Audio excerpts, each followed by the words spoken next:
So welcome back to the show. So there has been this whole hoopla, if you will, about Bernie Sanders and how he's been criticizing the media. So now the media, being as anti-Bernie Sanders as they are, despite always trying to play everything neutral, everything's this side said this side said that. Then also this black and white, and now Bernie Sanders is Donald Trump apparently because he made a legitimate critique of the media that's actually accurate, and Donald Trump just hates every story that's negative about him. So obviously they're the same. There's nothing that differentiates the two or their critiques of the media whatsoever. So so the media is just doing another anti-Bernie run again, as he's calling them out for being anti-Bernie, and they're like, how dare you say they were anti-Bernie? We're just going to smear you even more now, and we're just going to say that you're Donald Trump because you criticize the media. And it doesn't matter what the details are of what the content is of your critique, and whether that's accurate or whether that's realistic.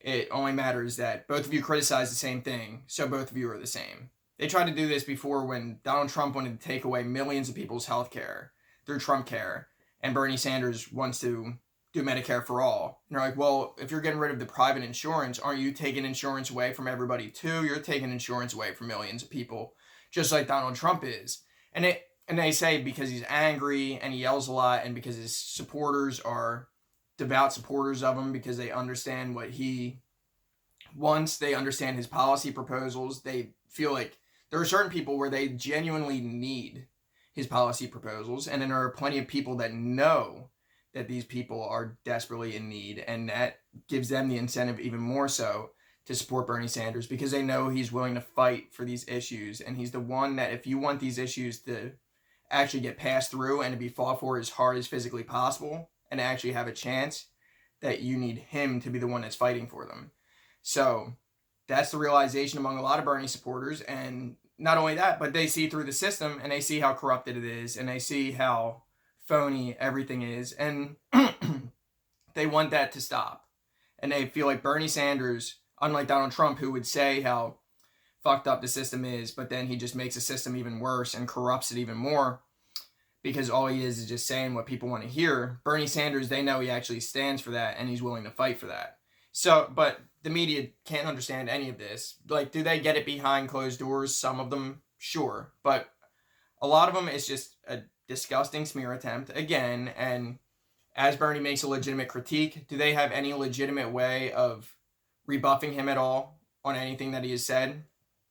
No, they don't have any legitimate way of doing that. So all they say is that he has no evidence, with no evidence to support their claim. And then they say, well, isn't he so much like Donald Trump because he's criticizing the media all the time? I mean, it's just a black and white issue. If you criticize the media, it's the same thing. What does it matter what the critique is about? So that's what they're up to once again. I love how everything else, it could be the most black and white thing in the world, like people chanting send her back at a Trump rally, and it'll be like, well, this side said this side said that, and so on. That's not like the best example of something that they'll do that with in terms of Trump, but like there have been so many examples of them playing both sides of the story and saying, well, even though it's fact, like even for instance climate change, they'll be like, well, Republicans say this about climate change, and then Democrats say that the Republicans are wrong and it's this about climate change. But then they don't go that extra step and say, well, what are the facts about the situation, and here's the actual reality, and who's correct or who's somewhat correct based on the reality of the situation. They just say they said this, the other side said that. But then, so there's so super gray area. It's always he said, she said, with anything involving that.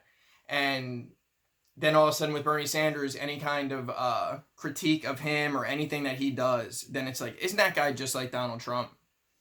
And it's insufferable, it's annoying, and it's idiotic because nobody except for the most brainwashed MSNBC or CNN casual Democratic voter that's just been completely indoctrinated by them over the years would even think that. So then the only other people that think that are the people that are in the highfalutin establishment circles inside of the media and just in establishment circles in general. So here's, I'm going to start off by showing you the Bernie Sanders clip of what he said to get all this quote unquote controversy started on mainstream media. And then I'll show you a bunch of clips in this montage right after that of not only their reaction to it, but then just a ton of clips to show how biased the media actually is against Bernie Sanders and how much of a joke it is that they're trying to act like there's no evidence to support what Bernie Sanders is saying.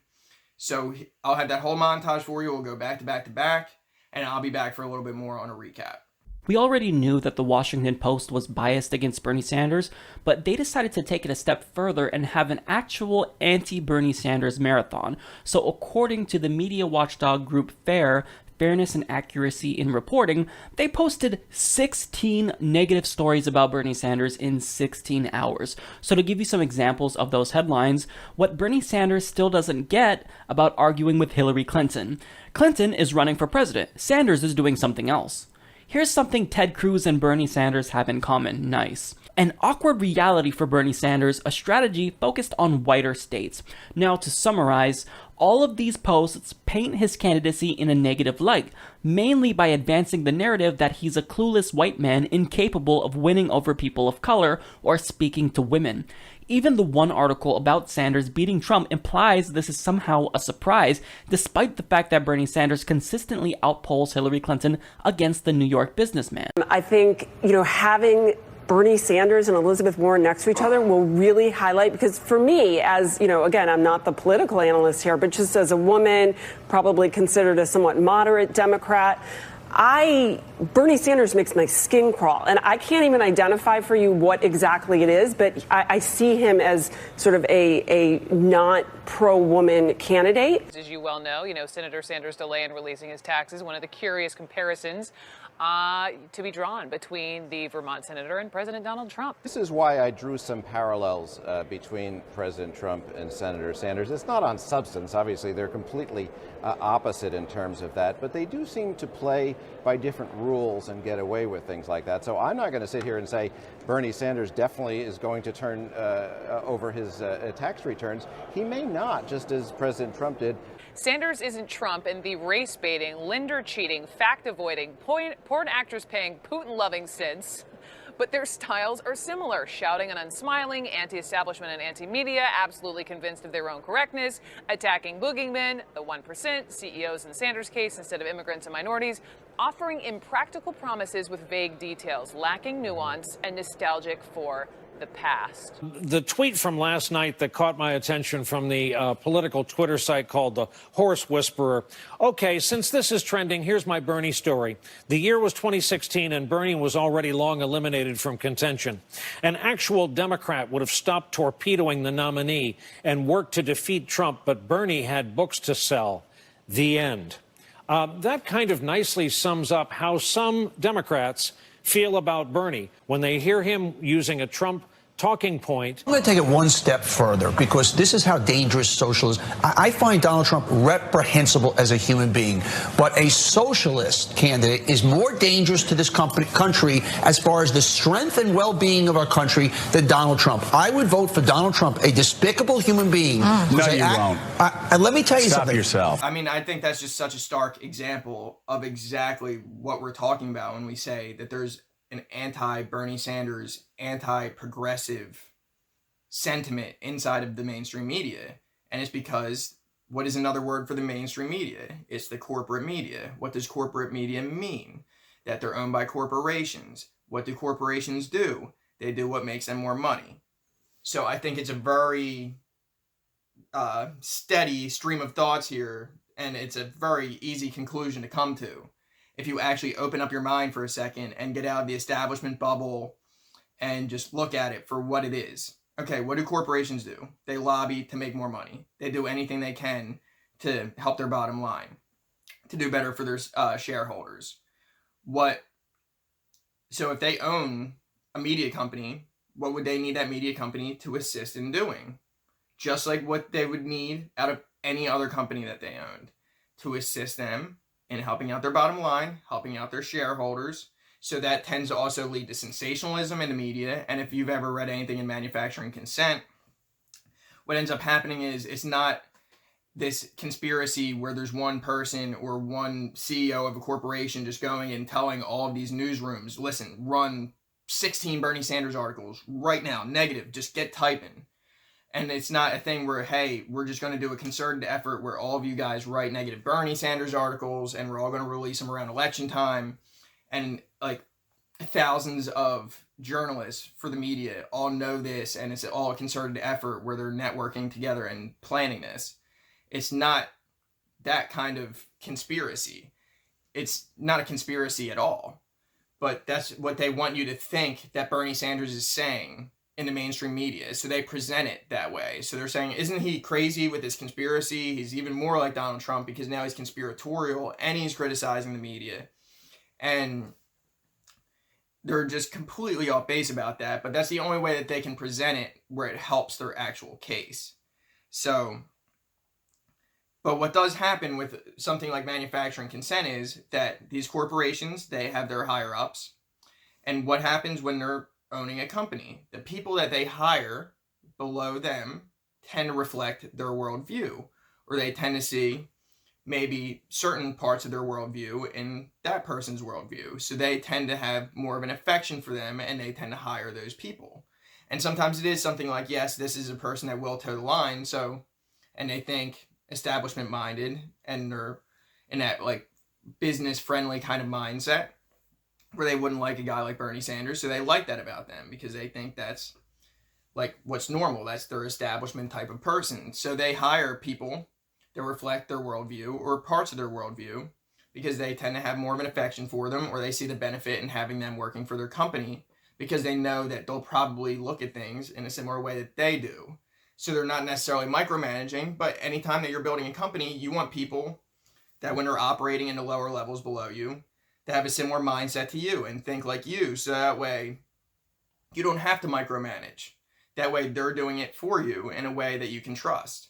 So they hire people that share that kind of worldview and that are similar to them in some kind of way in terms of political opinion or how they think. And then they end up bringing more and more people in that share that worldview, because then the people that they hire that are below them then do the same thing again. And it just goes down and down and down. So then what happens at the end of it is now you have a media company with all of those people that have very similar groupthink. And then, yes, there are a few outliers thrown in there because they're viewed as outliers, first off. So if they have a progressive person on, they're like, like the progressive thing's not that major, but we will have a progressive person on there because it's just like major enough where we'll have somebody that can make the case like that here and there, such as a Nina Turner, where they will occasionally have her on. So they will occasionally have somebody on because they're like, it's too big to completely ignore, but it's not normal. It's not the mainstream of America. The mainstream of America is like centrist, corporate-friendly Democrats and Republicans, not all these lefties. So they have like one or two lefties around as the outliers, and then they have a bunch of Republicans that are against Trump, a bunch of Republicans that support Trump, and then a bunch of centrist Democrats. And that's basically it. And most of the centrist Democrats are just people that are just like the MSNBC people, where they just kind of toe the line for what the establishment Democrats need to be said at the time, and are basically the propaganda arm of the corporate Democrat wing of the party. So that's how this all happens. It's not like one person that's just orchestrating all of these bad articles, and it's one CEO that's doing this entire thing. He's having all these smoke-filled backroom talks, telling all of these journalists to write these articles, and all of that. It's a systemic thing that happens because these powerful companies, there's only a few of them that own all of these major media companies, and they have interest in saving money. They're business-minded, they're corporate-minded, they're establishment-minded, and then they hire more and more people that share their worldview because that way they can trust them to run things without them micromanaging. And then what do those people do? They hire people that also share their worldview and are like them. And then you get an entire company that, like I said, is an echo chamber / groupthink with a few outliers in there. So that's what ends up happening with manufacturing consent and these corporate media companies. So it's not a far cry at all. It's something that's been well documented. There are plenty of people that are not conspiratorial whatsoever about topics like this that say that this is happening and know that this is happening, and there's been plenty of research done on it in the past. So to just act like I can't believe Bernie Sanders is being conspiratorial about this. He just hates the media just like Donald Trump. It's just like, come on. Just no nuance at all. And it's no coincidence that anytime that it gets to Bernie Sanders, there's literally no nuance at all from the corporate media. They try here and there to be nuanced almost to a fault sometimes, where they're like, well, the Republicans say this and it's somewhat true. Like, the one thing that Donald Trump could have meant by this is a little bit accurate. And they'll almost like try and like pander to Republicans and Democrats at the same time to try and act like, listen, we see both sides of this, both sides have points, and are like always trying to comfort them. Bernie Sanders and his supporters, it's like, aren't they just like Trump supporters? Isn't he just like Trump? No nuance at all, just black and white. And when they operate in a gray area, 99% of the time. But that 1% of the time, you better bet it's Bernie Sanders. And is the corporate media biased against Bernie Sanders? Yes. Are there outliers in there that support Bernie Sanders or are more friendly towards Bernie Sanders inside of those corporate media circles, such as Nina Turner, that does make appearances? Yes. But is that the norm? Absolutely not. And is it a systemic thing? Yes, it is.